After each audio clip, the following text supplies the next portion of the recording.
of Lamed Nisan, naturally that is the 30th of Nisan, right at the end of this Hebrew month, marks the Hilula of a really famous Italian chief rabbi of Rome. His name was Rabbi Eliyahu Toaff, Zechet Tzadik Livracha, or to give him his full title, Rabbi Eliyahu Rafa'el Toaff. He was actually born in the year 1915 and passed away in 2015, nearly 100 years of age at the time the famous rabbi passed away. Let's say he was one of the famous rabbis of Italy, especially during the 1900s and very early, let's say 2000s in of itself, was, say, the supreme rabbinical authority of Italian Jewry since the period of the end of the Second World War. Let's explore a few of the highlights of the famous rabbi's life. Now, he was born in Livorno, I believe. It happened to be, I think, at the end of April of that specific month in itself.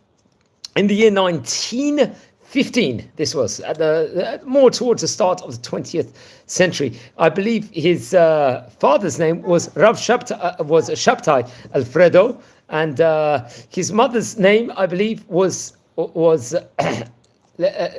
Alice Sarah, I believe. She actually came from the Yarash family, if I'm not mistaken. So interestingly enough, I believe in the year 1939, he would have been about 24 years of age. He had like a, let's just say, a rich education. He studied law, I believe, and religion in the famous Pisa University in Italy, where many other scholars from hundreds of years previously had actually studied there, who related that about before on various occasions at the time. I think while simultaneously, while he was progressing with his, let's say, secular studies, he completed his studies in the rabbinical seminary of Livorno at that point in time. And then between 1949 to 1943, he would become actually the rabbi of Ancona, that area there where I think there was a Jewish community there, a more relatively small Jewish community.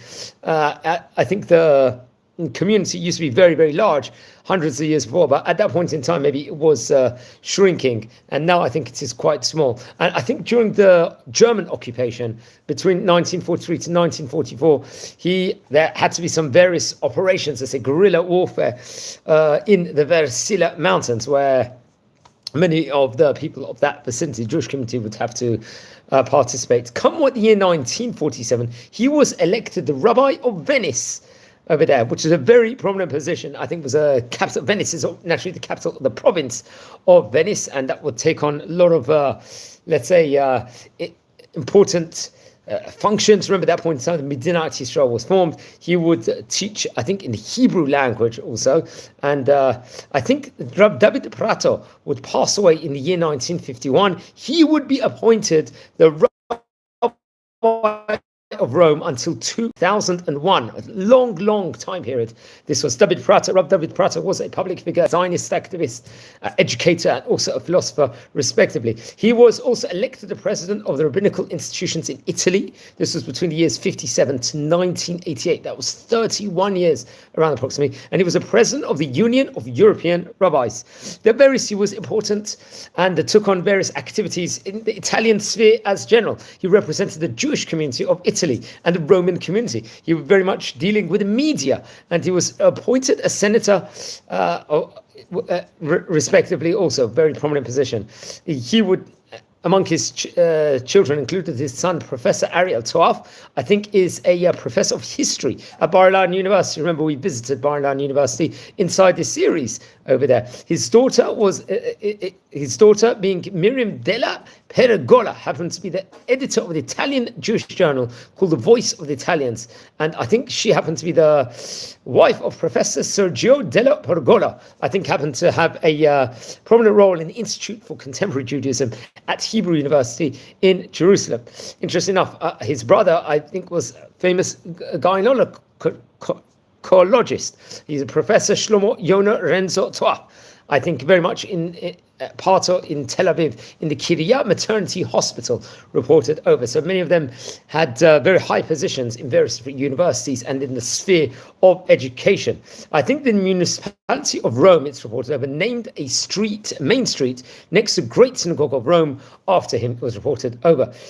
let's say, I think he had a connection, a dialogue with the Pope, I believe, especially Pope Pius, I think number 7, if I'm not mistaken, that we can point out also. I think he also had a connection with Pope John Paul II, and I think there was an encounter, I think on April 13th, 1986, in the Great Synagogue of Rome, if I'm not mistaken, where there was a lot of interfaith close connection among the different communities over there, and he was very much, let's say, involved in interfaith work in of itself. Now, among his books, the various different books written in Italian, Perfidi, Giudi, I hope I pronounced it correctly, Esser Ebro Con, and Messia e Gli Ebri, I hope I pronounced his word. And there was various other works also, which is naturally inside the Italian language.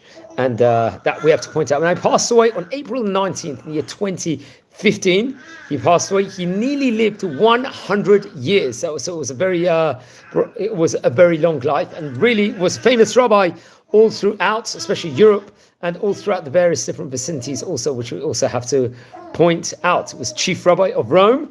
He was, and had various different, many different roles he would take on while he was over there.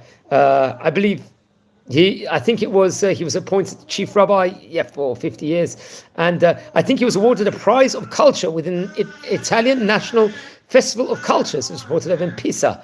This was in 17th of May 2012, a few years before he passed away. And I think his job, he resigned in 2001 as a chief rabbi, and Riccardo di Segni would become the future chief rabbi of Rome, I believe, after his 50-year tenure, let's just say, in that specific position. So he was very, very famous in of his time. Don't forget to light candles in his memory. Friends, we're a community. We're learning about the famous rabbis of yesteryear. Over here, we're speaking about Italian rabbi, chief rabbi of Rome. If you descend or related to any of these famous rabbonim, please send me an email. I would love to hear more.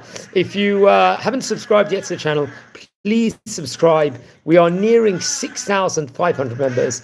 And please, wishing you all feedback and a fantastic day. So wishing you well here from Israel. Take care and blessings, and be well, everyone.